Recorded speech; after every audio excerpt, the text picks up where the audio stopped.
पिछले 2 दिनों में सोशल मीडिया पर कुछ तस्वीरें तैरती नजर आ रही हैं। वो तस्वीरें अलग अलग समय की हैं। पहली तस्वीर जहां पर आरसीबी ने 18 साल बाद आईपीएल चैंपियंस ट्रॉफी जीती।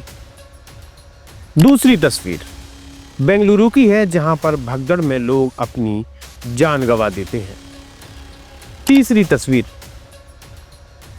ये चप्पलों का ढेर है जो तस्वीर भगदड़ के बाद ली गई है और जहां पर पुलिस प्रशासन द्वारा डंडे बरसाए गए हैं। चौथी तस्वीर स्टेडियम के अंदर कर्नाटक सरकार के मुख्यमंत्री, राज्यपाल और उप मुख्यमंत्री बैठे हुए हैं और जश्न का आनंद ले रहे हैं। लगभग 18 साल बाद आरसीबी मतलब रॉयल चैलेंजर्स बेंगलुरु ने आईपीएल का खिताब जीता है। जश्न मनना लाजमी है। ये बात उसी दिन तय हो गई थी जिस दिन आरसीबी ने आईपीएल ट्रॉफी जीती थी कि अब तो साहब बेंगलुरु में बड़ा जश्न होगा। पिछले साल मुंबई इंडियंस ने जब इस ट्रॉफी को जीता था तब मुंबई में भी जश्न मना था। चेन्नई जीती थी तो चेन्नई में भी जश्न मना था, कोलकाता में भी जश्न मना था। तो ये परंपरा है। लेकिन जब मालूम था कि आरसीबी की जीत का जश्न बेंगलुरु में जोरों शोरों के साथ मनेगा तो उसके बाद ये जश्न मातम में क्यों बदल गया। नमस्कार, मैं आशुतोष भार्गव, आप देख रहे हैं आयुध। आज के वीडियो में हम आपको कोई आंकड़े नहीं बताएंगे, किन्हीं तथ्यों की बात नहीं की जाएगी, किसी इतिहास को नहीं बताएंगे, बल्कि कुछ सवाल पूछेंगे कर्नाटक की एक गैर जिम्मेदार सरकार से और आरसीबी टीम से।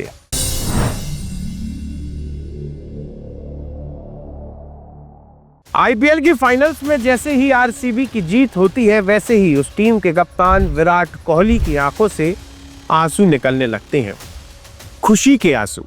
और आंसू लाजमी भी थे क्योंकि 18 साल के लंबे इंतजार के बाद ये चैंपियंस ट्रॉफी, आईपीएल की ट्रॉफी रॉयल चैलेंजर्स बेंगलुरु की खाते में आई थी। लोग इस खुशी को यादगार बनाना चाहते थे, जिसके चलते ही बेंगलुरु के चिन्नास्वामी स्टेडियम में जनता इकट्ठा होती है, परमिशन ली जाती है।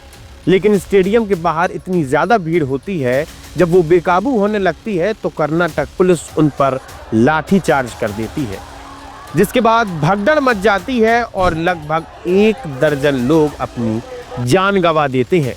साथ ही लगभग दर्जन से ज्यादा लोग गंभीर रूप से घायल होते हैं। स्टेडियम के बाहर ये तमाशा चलता रहता है और स्टेडियम के अंदर जश्न मनता रहता है।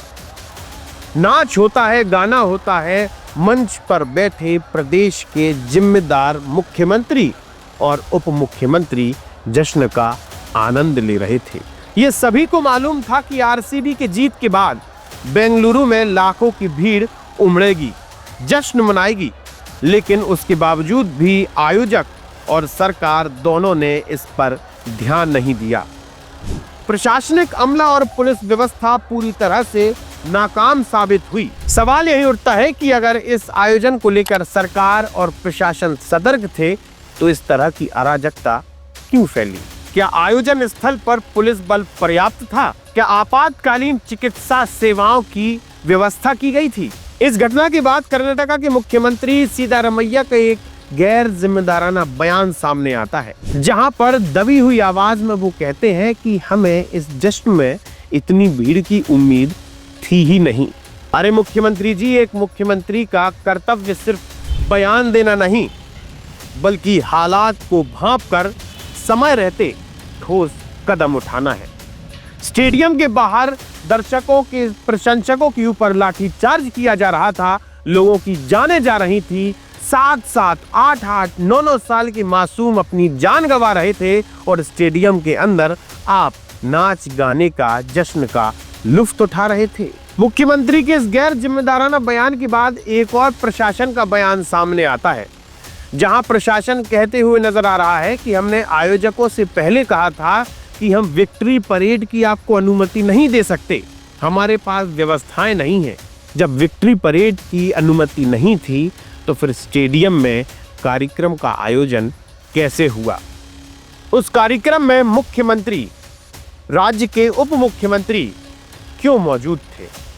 घटना को लेकर आरोप प्रत्यारोप की रस्म अदायगी शुरू हो गई है। सरकार जांच की बात कर रही है, लेकिन क्या कोई भी जांच उन परिवारों को न्याय दिला सकता है जो सिर्फ आरसीबी के जश्न मनाने स्टेडियम में पहुंचे थे? क्या कोई जांच उन परिवारों के उन छोटे छोटे बच्चों को न्याय दिला सकती है जो सिर्फ विराट कोहली का चेहरा देखने आए थे, जो सिर्फ बेंगलुरु की खुशी मनाने आए थे? इस हादसे में एक बात और स्पष्ट हुई है कि हमारे देश में भीड़ प्रबंधन आज भी केवल कागजी राजनीति तक सीमित हो गया है और किसी भी आयोजन में अगर प्रशासन अपनी भूमिका, पुलिस अपनी भूमिका को सिर्फ औपचारिकता समझती है तो ये गलत है।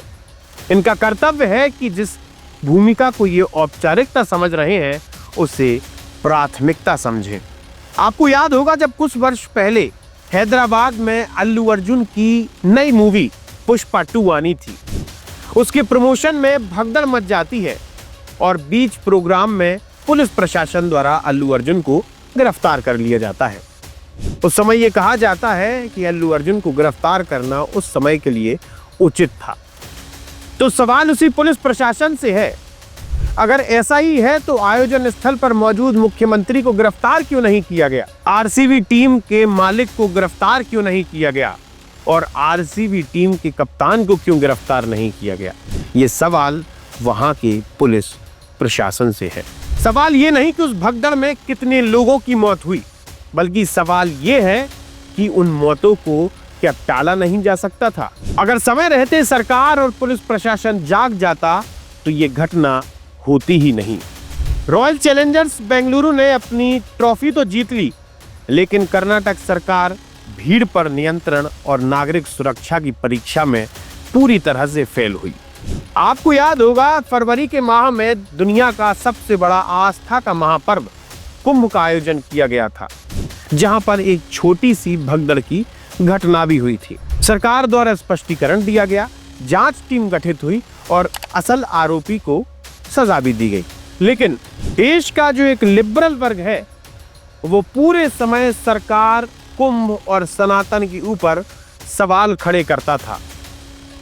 अगर उस समय भगदड़ दिल्ली में भी होती, भोपाल में होती, गोरखपुर में होती, काशी में होती तो उसका सिर्फ और सिर्फ कारण प्रयागराज को बता देता। कुंभ को बदनाम करने की कोशिश की गई, लेकिन कर्नाटका में हुई इस हिंसा के ऊपर कोई शब्द भी नहीं कह रहा। सारे लोग चुप्पी साध कर बैठे हैं। क्या ये आयोजन कोई धार्मिक आयोजन था? क्या इस आयोजन में किसी की आस्था जुड़ी हुई थी? क्या इस आयोजन के माध्यम से किसी का आर्थिक लाभ हो रहा था? क्या ये सामाजिक सरोकार का आयोजन था?